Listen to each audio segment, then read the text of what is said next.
And this is a rare thing. It's almost light enough that I can just do the video and not have to put the lights on. Uncle Drew! You've seen a trailer for Uncle Drew, I'm sure. Basically, oh god, something Irving, or Mike Irving or something like that. Mike Irving, basically a bunch of NBA players are dressed up in old man makeup, kind of a la Bad Grandpa style, including Shaquille O'Neal. And they kind of come out of retirement to help this guy who's down on his luck. There's your story. You basically get to see these guys in old man makeup, looking like old men, play basketball like the actual people they are. And I should say right up front, I'm not a basketball fan, really. I don't play basketball at all. Well, I was never, I actually didn't have a bad three-pointer when I played in gym. But honestly, I just didn't have the talent for basketball. I don't watch basketball pretty much at all, unless my dad has it briefly on, like ESPN or something like that, and he's just checking the scores and stuff.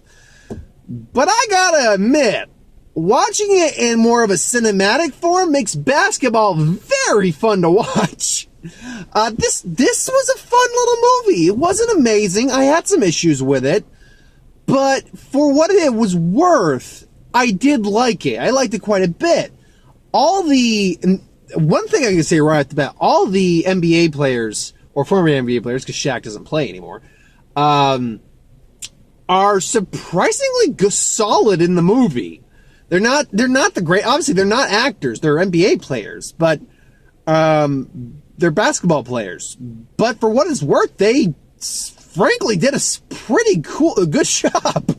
I was actually incredibly impressed. Uncle Drew, they all have their nicknames. There's Uncle Drew, Big Stuff, which is Shaquille O'Neal, Boots, Lights, and Preacher. Preacher is obviously a preacher. His wife, it's almost like Carrie Fisher out of Blues Brothers. She's hunting them down. It's like, you get back here! And she's like, tries to take a baseball bat to the van at one point. It's like, Lights is legally, I like that. That was a good line. It's like, okay, answer me this, Mosquito. Are you blind? Legally or literally or legally? So I'm like, yeah, I'm the same way, honestly. It's like, you blind literally or legally? Boots has been in a wheelchair and basically has not spoken in some time. And then obviously he gets his shoes back, which were like his real thing.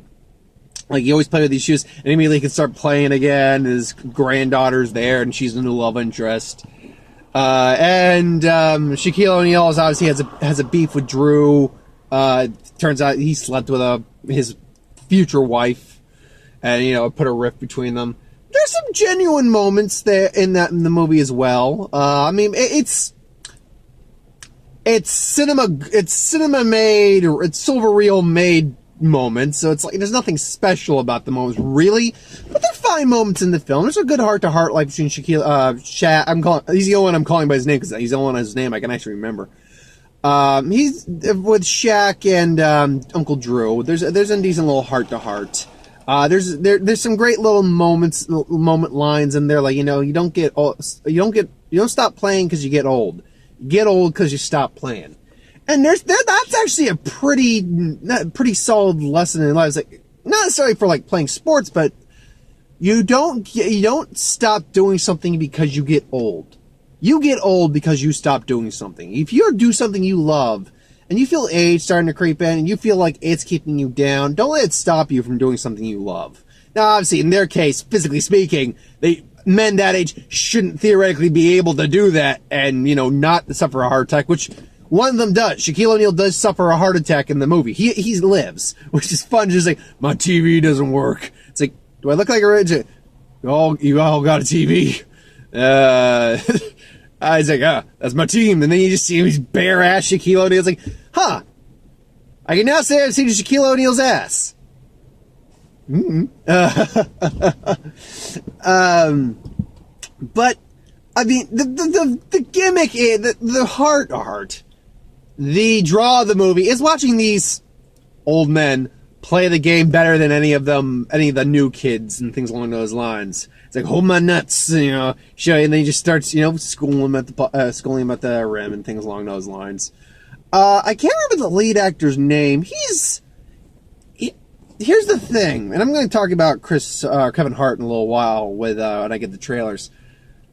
Here's the thing. I don't hate Kevin Hart. I do feel he's still funny at points. Like I thought he was funny in Jumanji. I loved him in Jumanji because that very kind of angry small guy routine worked. It can get grating at points. This feels like he's doing he feels like kind of like the next version of Christopher Hart, Kevin Hart in some regard. Like he's going to be the next thing, because I believe he makes a good. There's a couple meta jokes in there too. Like he's in Get Out, and he makes it just like, yeah, you guys. They go into like this wooded area where obviously it's a nursing home. They're going to pick up on the guys. He's like, you guys kidding me? I seen Get Out. It's like, yeah, you know, you may be old, but if you were white guys, it's like he's the TSA officer in Get Out. He's the friend in Get Out. So I'm like, that's a little meta. Then they comment about Shaq not being able to hit free throws. So I'm like, okay, that's cute. But he's not really. I don't find him annoying. There's like one scene where I'm watching it, and even I'm like, oh, this is cringy. Not cringy. This is awkward. I think I remember which one it was now too. It was they were going to get Preacher, who was about to baptize a baby, which he even points like, you don't baptize a baby. You christen a baby. You don't baptize a baby. He's like, just woo, woo, woo. Baby. Which I don't know religion. I don't think you do baptize a baby. You can't. Baptizing is, no, I think you can baptize a baby. No, I take it back. I don't know the religious practice. Anyway.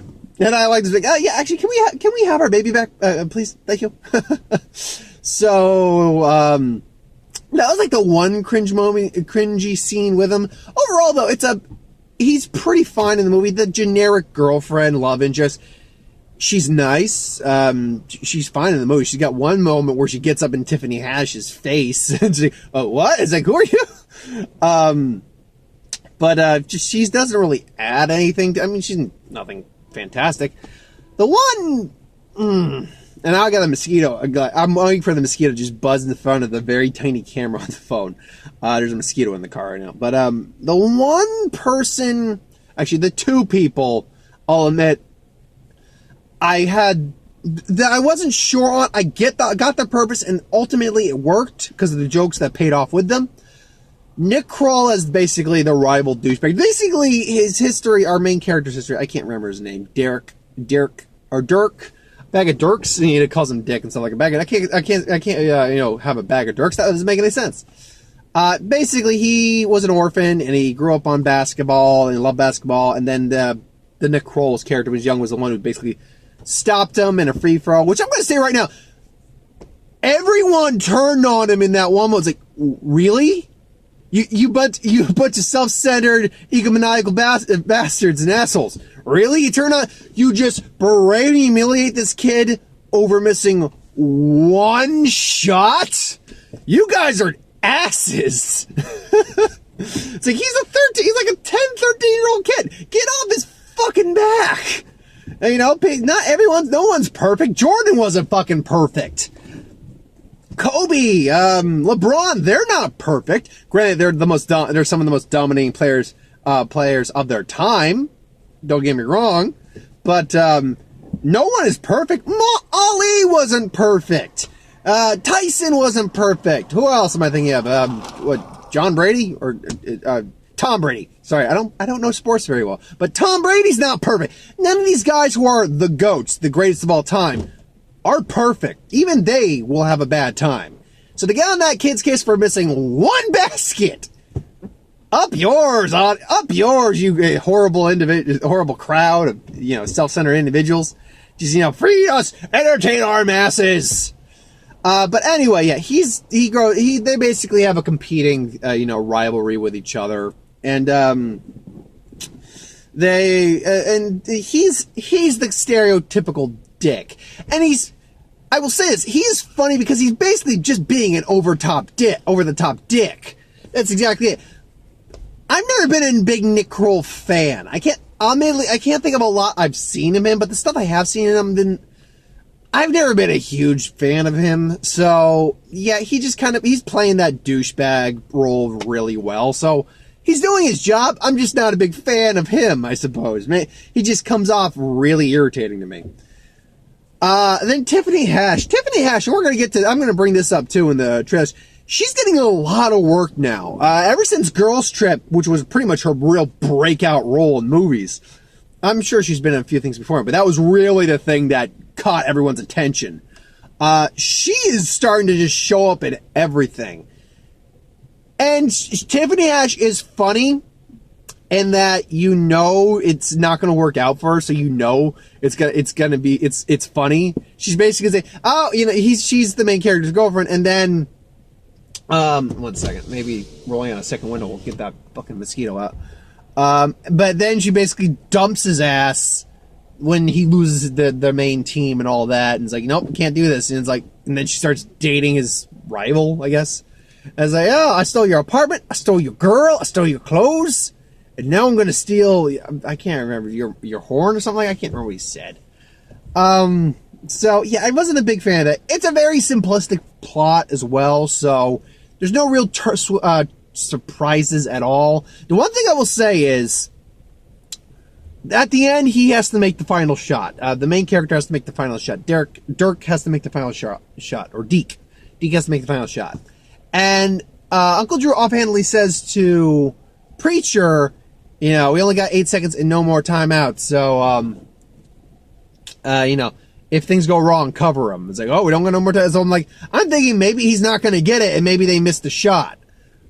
But no, he gets the shot and wins. So in that sense, okay, maybe they, maybe they were throwing us for a loop. No, it's okay, whatever, it's fine. I will say though, in that match, there was one line there was a couple moments where people actually were clapping and almost cheering, particularly during the game. But there was one line that was I think it's my favorite line. Oh, and it comes from Preacher of all people, the Preacher. Who basically one of the young guys just gets in his face like, where you come from, old man? Like, I came from hell. I come back from whooping the devil's ass, and now I'm coming from you, boy. Yeah. Got it. Damn mosquito. So, yeah, I'm just hell yeah, everyone just yeah, that's a great line. I just came from hell, whooping the devil's ass, and now I'm coming for yours. It was a fun line. It's a fun movie. I enjoyed myself very much, particularly from someone who's not a big basketball fan. It was a good time. I definitely enjoyed myself. I would recommend it. I'd give it easily a solid 6.5 out of 7. It's above average. It's enjoyable. It's a good time. It is predictable. There's some dialogue issues. There's some character tropes I don't like. There's some just characters that aren't very entertaining, or there's just there's also these older guys in the barber shop. They're talking about it. She was best bad player I've ever seen in my life. And I can barely understand what you're saying. Maybe that's a joke, but I can barely understand what you're saying. Also, stay throughout the credits because there's a blooper reel. There's deleted scene. There's some deleted scenes and or just extra takes they did. It's actually a really funny credits scene. So yeah, stay for that. Trailers, night classes. That's the one with Kevin Hart. Another Tiffany Haddish one. She's playing basically this teacher. Kevin Hart was a high school dropout. He was selling, I don't know. I think he was a salesman, like at Grills or something like that. And Tiffany Haddish is the person who's helping him get his degree.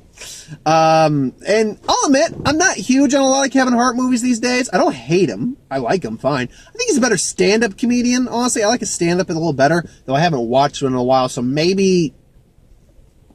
You know what, honestly, I actually would call him a better actor these days than a stand-up comedian. Not to say a stand-up, I don't hate his stand-up. I think it's funny. He's not my favorite comedian by far, but I think he's funny. I think he's a better actor these days.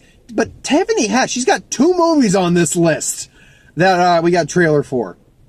And I did say, what's the square root of 81? They're in basically they're in a Ultimate Fighting ring. It's what's the square root of 81? It's I don't know. And then she just punched him. She's basically just kicking his ass until he basically beating the knowledge into him. You are chronically dumb. Oh God, I got mental herpes. It's like, no, that's not a thing. I'm bringing on the list to say, you want to smoke some weed? Or is it what? The Teen Titans Go movie. Now, I hate Teen Titans Go because I love Teen Titans. Now, I am open to new things.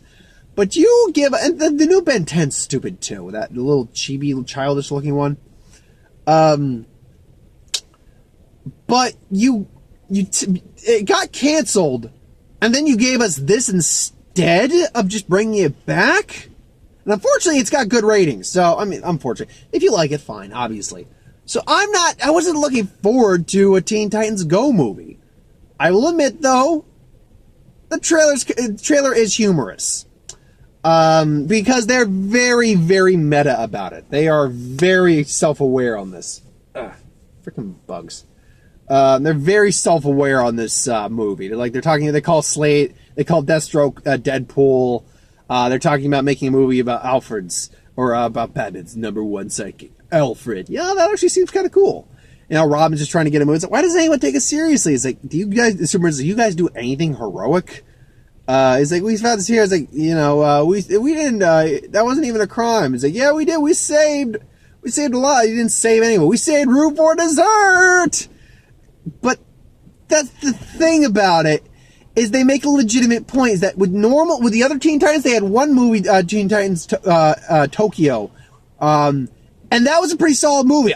That was a cool movie. It was a TV movie, but it was still a cool movie. The problem is, I don't take the Teen Titans Go seriously. The Teen Titans Go are a joke. They are literally done as a joke. Teen Titans was both serious and funny. It was anime-ish, but it was still an Americanized. It was kind of like Avatar, and say it was Cartoon Network's Avatar in many ways. It had good, solid animation. It had, one second, damn it, I'm gonna get these bastards. There's like swamp ears over there, but I should be far away enough that they shouldn't be coming to get me. Anyway, the story plot lines were mature, but could be childish at points. Not for and they didn't treat kids like idiots. For me, Teen Titans Go just does all that. They treat kids kind of very simplistically. No, I mean, Steven Universe does things like Steven Universe, Adventure Time. They have mature plots and stuff like that. I don't personally watch those, but I hear good things. My sister loves Steven Universe. But Teen Titans Go, can't say. I will say it looks better than the TV show did. That I will say. Equalizer 2, that just looks good. I love the first Equalizer, so I'm looking forward to that. I mean, enough said on that one. Nobody's Fool, the other one with Tiffany Haddish. Tiffany Haddish, I don't know the actress who plays her sister, but Tiffany Haddish is from In Prison sister. She's very wild and, outspoken, and they're basically looking for the guy they believe has been catfishing her sister, and she's got on the verge of getting a promotion in this company, I'll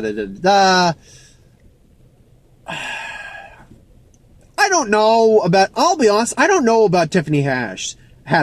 For the little I've seen of her in movies so far, I don't think she's unfunny. I don't think she's overly funny, though. I think she's just kind of okay funny. Like, if she's in a movie, cool. I'm not seeing a movie because of her, though. At least not right now. Because, honestly, that was the problem I had with that trailer for Girls Trip, is just listening to her dialogue. It was like, girl, you can't get an infection in your booty hole. It's a booty hole. I'm like, if you found that funny, God bless you. That's not my humor. That just came off dumb. That came off very dumb. And that's the kind of repetition of her humor in these movies I'm seeing so far. Not so much in this one. And there's a great little joke. There's a great little montage of her trying to call and get her man back after she dumped the other guy. It's like, yeah, I was like, I hate you, but I love you. No, fuck you. So yeah. But we'll see, maybe. The Hate That You Give. This was, by the way, a weird collection of trailers. We had action movie trailers, we had comedy trailers, we had a kids trailer, and then we had a hard-hitting racial drama about basically, the police brutality against African Americans these days, against black people, innocent kids being killed. being innocent people being shot. And it's dealing with this girl. It's based off a book, apparently. It's based off a novel. And I'm watching like, look, this is probably going to be a fantastic movie, an Oscar caliber movie. It might even get some awards. I'm just wondering if this is the right place and time, because this is stuff that's happening right now. And on one side of the aisle, I'm like, it's important to talk about this shit. It's important to bring this shit up. But in another way, I'm like, is it too close to home? I'm like, I'm not the right person to ask that question. I'm not the right person to answer that question, because I'm of a different racial demographic, obviously. So I would be speaking from an outsider's perspective. Well, like it or hate it, I do get treated differently because I'm white by some people. I mean, that's just the way it is. And other people get treated differently because they're black by some people. That's just, unfortunately, the way our society is right now. And it really fucking sucks. I don't try to. I hope I don't treat people differently because of their race. But yeah, it just sucks. I mean, again, this looks like it's going to be a really good movie. I'm just wondering if this is too soon or if it's too close to home right now. Maybe it's not. Maybe this is the right time. I can't say. I can't. I'm not the right person to say.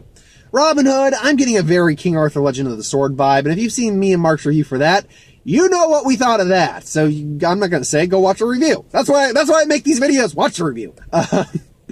But I will say this. If I were comparing the trailers, I like the trailers of King Arthur more than I like the trailers of this, but I know how King Arthur turned out. If I were to say how the trailers for this look compared to at least knowing the actual movie of King Arthur Legend of the Sword, I would say it doesn't look as bad, but it doesn't look very, finally got that fucker. It doesn't look amazing. It looks, here's the thing, I can say this. They probably didn't put as much in this one as they did King Arthur Legend of the Sword. Do you know how much King Arthur Legend of the Sword cost to make, not including the marketing budget? Because they never include that on IMDb at all. They hardly ever include that with anything. If you've seen the movie and don't know the budget, take a random guess. Would you say 50 million? Would you say 60, 30, 20, 10, 100? $140 million without marketing. That is disgustingly up. It's the same issue I had with Legend of Tarzan. I'm like, I'm looking at this and I get that a lot of this is CGI background and things along those lines, but this should not have been a $185 million movie, not including marketing. King Arthur Legend of the Sword did not even have the same level of effects. I mean,